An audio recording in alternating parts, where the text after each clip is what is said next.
We're here at the mission here in Sebring, Florida, the New Testament mission. Pretty sure this is all their land, next to that fence that ends by that building. So even more area. I don't know. They're supposed to be helping out and feeding people every day, and they do. Unless there's some kind of an emergency or some death or a special holiday, they want a day off. They don't take too many off. Very consistent. You have to go to church on Sunday if you would like to get food. Full of cameras and stuff. We got Josh's truck, ex-military. You don't see his sister's black car unless she got a new car. So she's not here today, so that's definitely why he's here. And I want to say that black car is the SUV is the nice lady. Very nice. But someone has to play good person, bad person. So Josh, I guess he plays bad person, but he's really still sweet and nice. Talks to you like you're his damn child. But they've been hating on me. Got here at 4 o'clock, 4:30 one morning, turned the sprinkler on me, 5 o'clock. I'm like, walk away, get out the way of it, go sit down. And then later on, we got Poppy that says pray for them.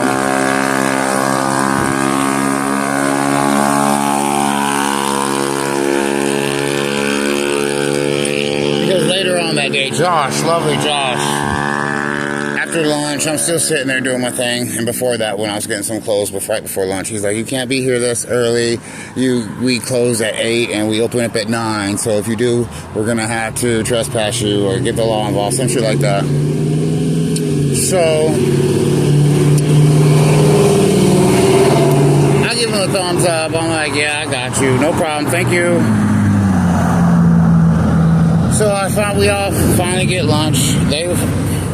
Everyone leaves except for me and the people that are here, like the guy in that the pinkish shirt, bright orange, whatever you want to call it.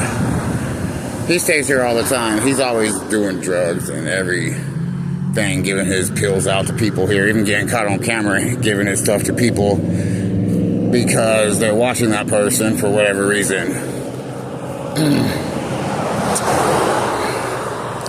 And I get here. So anyways, after lunch, I'm still sitting in the same spot I was sitting in earlier when James put the sprinkler on me in the morning. So I would move. So I moved for that one. But the second time after lunch, when Josh was going around cleaning up, rinsing out a trash can right next to me. Like, right next to me. Across the sidewalk in the center to go up.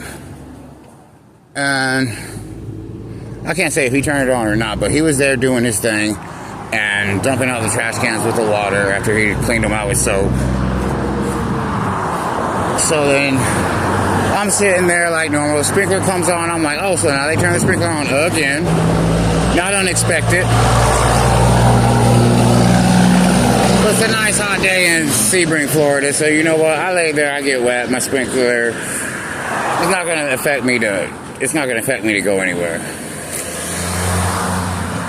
At all. It literally cooled me off, but it was highly rude. He could have said something. He could have been like, hey, I'm not trying to sprinkle. You want to move? But no, didn't do it the first time. Why do it the second time? And even later on that day, after that lovely event happened, James gets off of work, and this guy that was staying there, I guess because the lady here, the younger, not that young lady here that works here all the time, she was like, hey, do you want something to drink? And she's not going to come out to ask anybody that. Like, you literally got your lunch and you got a drink with your lunch. And there's water fountains, there's water spigots, there is a water cooler there by the door where they serve the food.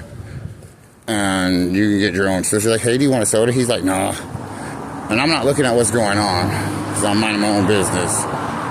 And then he's like, oh, okay, all right. So he gets up. And I guess he's like saying, just hang out here to see what he does because we're about to do something and we don't know how he's going to react to it, and we're expecting him to react negatively, I would say. And I'm not.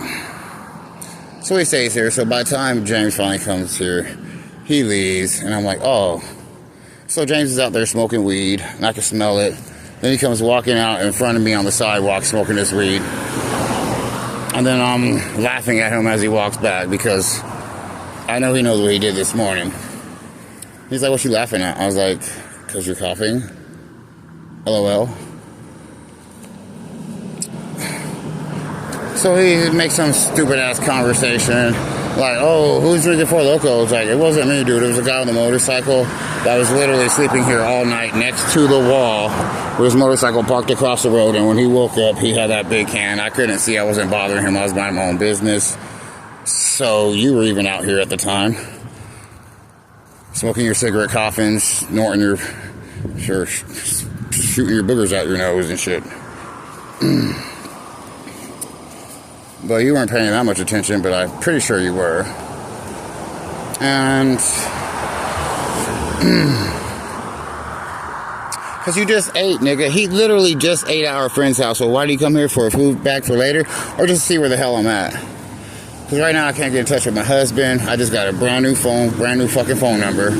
I go to try to do this job interview thing, and I see the car. I don't see my husband. I go in the restaurants and shit to see what's up. And I'm calling him, and I go, do.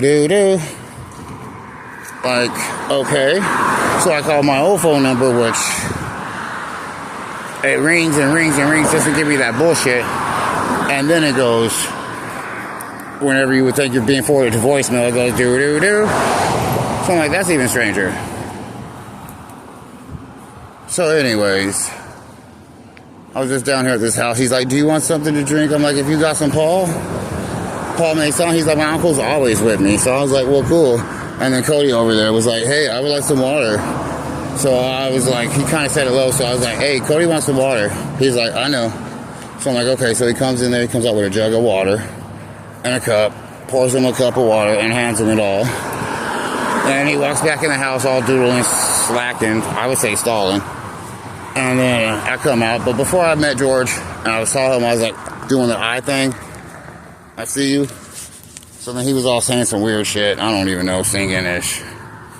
And he says, what are you doing? I was like, nothing. I was like, so it's today the day where this ends? He's like, what? And he just plays stupid, like my paranoid delusions are just paranoid delusions and it's not real.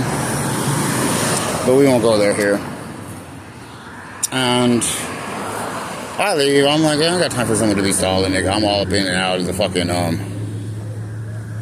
and out of the house he was. Like, bitch, where's my drink at? So anyways, I come down here. But back to the story. So James turned on the speaker the third time. I put it on my Facebook. But now I got my phone and shit. I'm just here for a fucking bag and shit. Because I don't trust their food. And them not doing anything to it. Because people are just wicked and rude and fucking sad in this fucking world. And they would try to turn it around and say it's me. Girl, I need to hide with you today. Okay. But, so yeah, they did that shit 3 times.